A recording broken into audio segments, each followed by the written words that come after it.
Guys, स्वागत है हमारे चैनल सफलता क्लासेस पे। आज हम लोग देखेंगे सामान्य अध्ययन के आगे के प्रश्नों को। पहला प्रश्न, डीपीटी वैक्सीन किन बीमारियों से बचाव के लिए दिया जाता है? का डेंगू, पोलियो, टिटनस, डिप्थीरिया, काली खांसी, टाइफाइड। डिप्थीरिया, काली खांसी या टिटनस, डेंगू, काली खांसी या टाइफाइड। तो डीपीटी यानी इसका पूरा जो नाम है, डी से डिप्थीरिया, पी से पर्ट्यूसिस यानी काली खांसी और टी से टिटनस यानी डिप्थीरिया, काली खांसी और टिटनस। इसका सही उत्तर है मित्रों गा। रुधिर है पेशीय ऊतक, संयोजी ऊतक, प्रजनन ऊतक या उपकला ऊतक। तो रुधिर एक कनेक्टिव टिश्यू होता है यानी संयोजी ऊतक होता है। भारत सरकार अधिनियम 1935 को दास्ता का नया घोषणा पत्र कहा था? किसने? पंडित जवाहरलाल नेहरू ने, भीमराव अम्बेडकर ने, महात्मा गांधी ने या राजेंद्र प्रसाद ने? तो इसे पंडित जवाहरलाल नेहरू ने दास्ता का नया घोषणा पत्र कहा था। अगला प्रश्न मित्रों, चौथा, केंद्रीय मंत्रिमंडल में मंत्रिमंडल सदस्य का पद मिलता है प्रधानमंत्री के राजनीतिक सलाहकार को, योजना आयोग के उपाध्यक्ष को, उच्चतम न्यायालय के न्यायाधीश को या भारत सरकार के सचिव को? तो इसमें जो है योजना आयोग के जो उपाध्यक्ष हुआ करते थे उनको केंद्रीय मंत्रिमंडल में मंत्रिमंडल सदस्य का पद मिलता था। अब ये चूंकि खत्म हो गया है योजना आयोग, इसकी कम रहेगी उपाध्यता, लेकिन आ सकता है। आईपीसीसी का पूरा रूप है inter governmental panel on climate change, international pollution control council, international panel of climate control, interim panel of climate. तो इसका उत्तर मित्रों inter governmental panel on climate change. अगला है, विश्व भर से समाप्त किया गया रोग है चेचक, छोटी माता, कुष्ठ रोग या पोलियोमाइलाइटिस यानी पोलियो जिसको कहा जाता है। तो इसमें से चेचक ऐसा रोग है जिसे विश्व भर से समाप्त किया जा चुका है। अगला प्रश्न है सातवां मित्रों, वाई सोशलिज्म यानी समाजवाद क्यों पुस्तक किसने लिखा था? एम एन राय, महात्मा गांधी, जयप्रकाश नारायण या आचार्य नरेंद्र देव ने? तो वाई सोशलिज्म पुस्तक लिखा था आपके जयप्रकाश नारायण ने। अमोनियम सल्फेट में मौजूद नाइट्रोजन का प्रतिशत है? तो अमोनियम सल्फेट में नाइट्रोजन का प्रतिशत है 21% और इसमें जो सल्फेट मौजूद है वो सल्फेट 24% होता है। अगला है, शिक्षा का नोबेल पुरस्कार किसे कहा जाता है? साहित्य अकादमी पुरस्कार, एबल पुरस्कार, रामानुजम पुरस्कार या वाइस पुरस्कार? तो शिक्षा का नोबेल पुरस्कार वाइस पुरस्कार को कहा जाता है।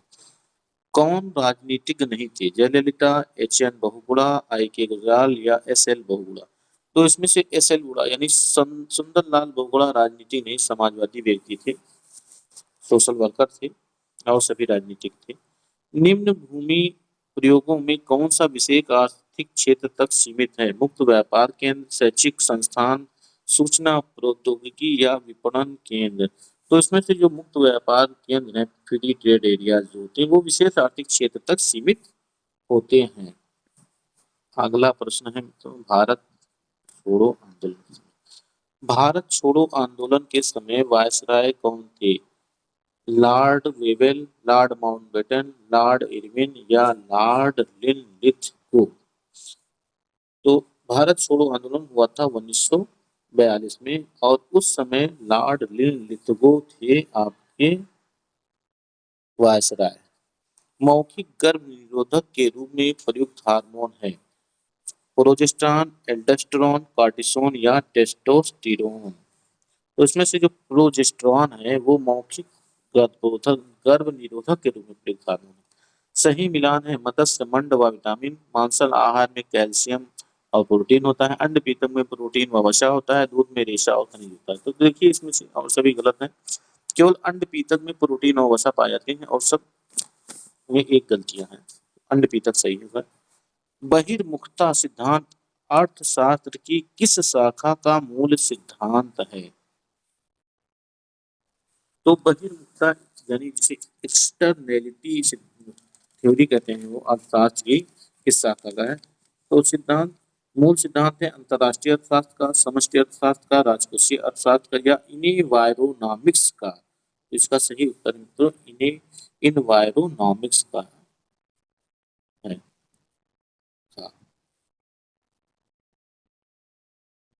अगला प्रश्न देखते हैं मित्रों, 16वां प्रश्न, कपड़ों पर जंग के दाग हटाए जा सकते हैं एल्कोहल से, H2O2 से यानी हाइड्रोजन पेरोक्साइड से, या पेट्रोल से, या ऑक्जेलिक एसिड से। तो हाइड्रोजन पेरोक्साइड से कपड़ों के जंग छुड़ाए जा सकते हैं। बुद्ध के प्रथम प्रवचन को कहा जाता है कच्छे नागोत्ता सुत, महापरिनिर्वाण सुत, ब्रह्म जल सुत, या धम्म चक पवन सुत। तो इसमें से देखिए, जो धम्म चक्र परिवर्तन सूत्र है, जिसे धर्म चक्र परिवर्तन सूत्र भी कहा जाता है, प्रथम वचन प्रवचन सारनाथ में दिया था, उसी को कहा जाता है। मदन मोहन मालवीय ने हिंदुस्तान टाइम्स की अर्थव्यवस्था के लिए निम्न में से किस बैंक से लोन लिया था? Bank of Baroda, state bank of India, Punjab national bank, या बैंक ऑफ महाराष्ट्र। तो मदन मोहन मालवीय ने पंजाब नेशनल बैंक से ऋण लिया था। पंजाब नेशनल बैंक का। भारत में स्वीकार्य ध्वनि प्रदूषण स्तर की सीमा है 70 से 100 डेसिबल, 10 से 15 डेसिबल, 16 से 35 डेसिबल, या 40 से 45 डेसिबल। तो इसका स्वीकार स्तर है मित्रों 100 से 70 से लेकर 100 डेसिबल जो है वो हमारे भारत का स्वीकार ध्वनि प्रदूषण। वैसे अगर देखा जाए मित्रों, तो स्वीकार स्तर हर क्षेत्र के लिए अलग अलग है। अगर देखें औद्योगिक क्षेत्रों में जो होते हैं वो दिन के समय 75 डेसिबल और रात में 70 डेसिबल होना चाहिए। वाणिज्यिक क्षेत्रों की यानी कमर्शियल एरियाज की बात करें मित्रों, तो दिन में 65 डेसिबल और रात में 55 डेसिबल होना चाहिए। सामान्य जो आवास या कॉलोनी के क्षेत्रों में जो मान होना चाहिए वो 55 दिन में होना चाहिए और रात में 45 डेसिबल होना चाहिए। अगला प्रश्न है मित्रों, शरभ गुटका नामक पांडुलिपि का श्रेय किस फकीर को दिया जाता है? शरभ गुटका एक पांडुलिपि है, यह है भगत पीपा, सूरदास,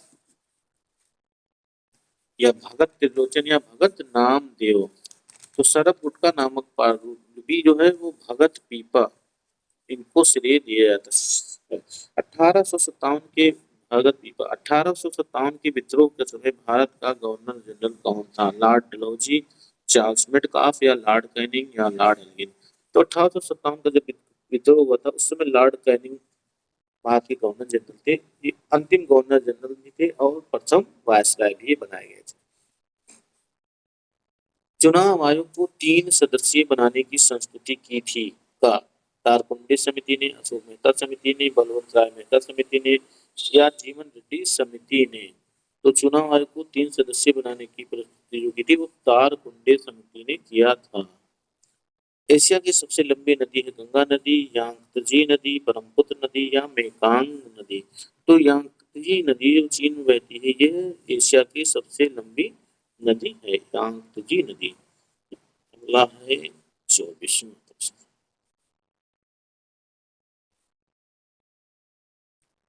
आर्थिक एवं सामाजिक परिषद जिसे इकोसॉक भी कहा जाता है किसका एक अंग है? विश्व आर्थिक मंच का, IMF का, विश्व बैंक का, या यूएनओ यानी संयुक्त राष्ट्र संघ का। तो ये है मित्रों आर्थिक एवं सामाजिक परिषद यूएनओ का, संयुक्त राष्ट्र संघ का एक अंग है।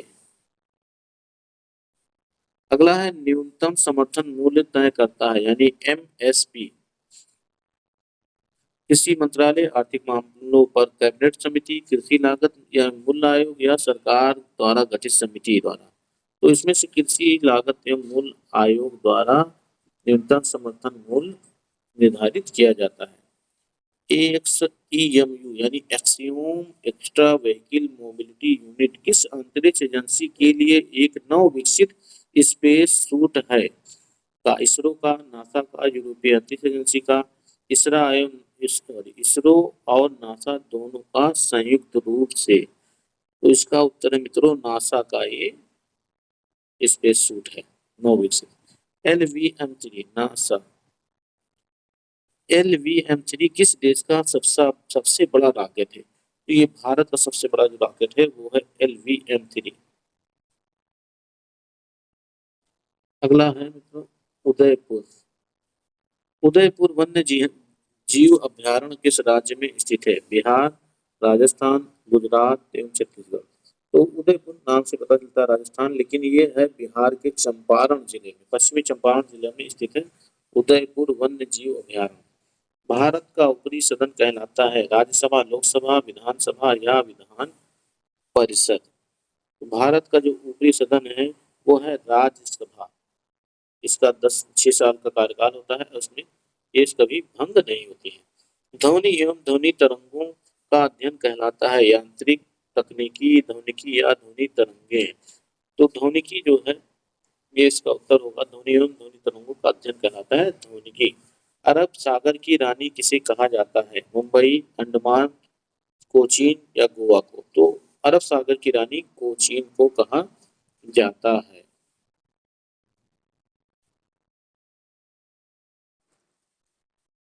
32वां प्रश्न है, कार्य का मात्रक है जूल, न्यूटन, वाट या डाइन? तो कार्य का मात्रक है जूल।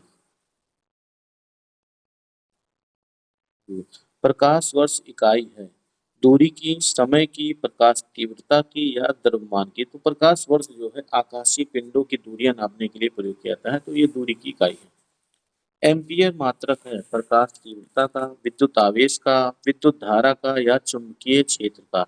तो एम्पियर से विद्युत धारा की इकाई है, ये विद्युत धारा का मात्रक है एम्पियर। निम्नलिखित में से समय का मात्रक नहीं है? अधिवर्ष, चंद्रमा, प्रकाश वर्ष या इनमें से कोई नहीं? जैसा हम लोगों ने देखा जिसे ऊपर, तो प्रकाश वर्ष दूरी नापने का यंत्र है, दूरी मात्रक है। पारसिक इकाई है दूरी की, समय की, प्रकाश की, चमक की या चुंबकीय बल की? तो पारसिक जो है वो दूरी की इकाई है। कौन सा एक सुमेलित नहीं है? डेसिबल ध्वनि की प्रबलता की इकाई है, अश्वशक्ति शक्ति की इकाई है, समुद्री मील दूरी की इकाई है, सेल्सियस ऊष्मा की इकाई है? तो सेल्सियस ताप की इकाई है, ये गलत है। अगला है, ल्यूमन किसका मात्रक है? ज्योति तीव्रता का, ज्योति फ्लक्स का, कावाखा दोनों का या इनमें से कोई नहीं? तो ल्यूमन जो मात्रक है वो ज्योति फ्लक्स का मात्रक है। पास्कल इकाई है किसकी? आर्द्रता की, दाब की, वर्षा की या तापमान की? तो पास्कल दाब की इकाई है। कैंडिला मात्रक है ज्योति फ्लक्स का, ज्योति प्रभाव का, ज्योति दाब का या ज्योति तीव्रता का? तो कैंडिला ज्योति तीव्रता का इकाई है, मात्रक है। यंग प्रत्यास्थता गुणांक का एसआई मात्रक है डायन प्रति सेंटीमीटर, न्यूटन प्रति मीटर, न्यूटन प्रति वर्ग मीटर या मीटर स्क्वायर प्रति सेकंड? तो न्यूटन प्रति वर्ग मीटर जो है, न्यूटन प्रति वर्ग मीटर, ये आपका यंग प्रत्यास्थता गुणांक का एसआई मात्रक है। आगे देखते हैं मित्रों, 42वां प्रश्न, निम्नलिखित युग्मों में से किन भौतिक राशियों की समान विमीय सूत्र नहीं है? विमीय सूत्र जब निकालेंगे तो बल एवं दाब, कार्य एवं ऊर्जा, आवेग एवं संवेग, भार एवं बल। तो इसमें से बल एवं दाब का जो विमीय सूत्र होगा वो अलग होगा दोनों का, जबकि और सबके विमीय सूत्र बराबर होंगे, समान होंगे। अदिश राशि है ऊर्जा, बल, आघूर्ण, संवेग या उपयुक्त समूह? तो इसमें ऊर्जा अदिश राशि है क्योंकि इसमें दिशा की जरूरत नहीं पड़ती है। निम्नलिखित में से सदिश राशि है वेग, द्रव्यमान, समय या लंबाई? तो वेग जो है सदिश राशि है और सभी अदिश राशि हैं। पदार्थ के संवेग और वेग के अनुपात से कौन सी भौतिक राशि प्राप्त की जाती है? वेग, त्वरण, द्रव्यमान या बल? तो द्रव्यमान जो है संवेग और वेग के अनुपात से प्राप्त की जाती है। शून्य में स्वतंत्र रूप से गिरने वाली वस्तुओं का क्या समान गति होती है, समान वेग होता है, समान त्वरण होता है या समान बल होता है? तो शून्य में जब स्वतंत्र रूप से कोई वस्तु गिरती है तो उसका त्वरण समान होता है, यानी समान त्वरण होता है। अगला प्रश्न है मित्रों, 47वां प्रश्न, जब 2 किलोग्राम वाले द्रव्यमान पर 5 न्यूटन का बल लगाया जाता है तो उत्पन्न होने वाला त्वरण होगा 2.5 मीटर प्रति सेकंड, 2.5 मीटर प्रति सेकंड स्क्वायर, 25 मीटर प्रति सेकंड या 25 मीटर प्रति सेकंड स्क्वायर? तो इसको जो हम हल करेंगे तो 5/2 यानी 2.5 मीटर प्रति सेकंड स्क्वायर इसका उत्तर होगा का। अगला प्रश्न है, किसी भी स्थिर या गतिशील वस्तु की स्थिति और दिशा में तब तक कोई परिवर्तन नहीं होता जब तक उस पर कोई बाह्य बल सक्रिय न हो। यह न्यूटन का प्रथम नियम है, द्वितीय नियम है, तृतीय नियम है या गैलीलियो का गति विषयक नियम है। तो ये है प्रथम नियम, न्यूटन का प्रथम नियम है। कोई वस्तु स्थिर है तो स्थिर ही रहेगी, गतिमान है तो गतिमान ही रहेगी जब तक उस पर से कोई बल आरोपित ना किया जाए। अगला है, रॉकेट किस सिद्धांत पर कार्य करता है? तो ऊर्जा संरक्षण के सिद्धांत पे, बर्नौली प्रमेय पे, अवोगाड्रो परिकल्पना पे या संवेग संरक्षण पर। तो रॉकेट जो है संवेग संरक्षण के सिद्धांत पर कार्य करता है। अगला है लास्ट प्रश्न, अश्व यदि एकाएक चलना प्रारंभ करते तो अश्वारोही के गिरने की आशंका का कारण है जड़त्व आघूर्ण, द्रव्यमान का संरक्षण नियम, विश्राम जड़त्व या गति का तीसरा नियम। देखिए घोड़ा रुका हुआ है यानी विश्राम अवस्था में, तो इसे हम कहेंगे विश्राम जड़त्व। अगर चल रहा होता रुकता अचानक तो उसे हम कहते हैं गतिमान जड़त्वाघूर्ण, यानी यहाँ है विश्राम जड़त्व,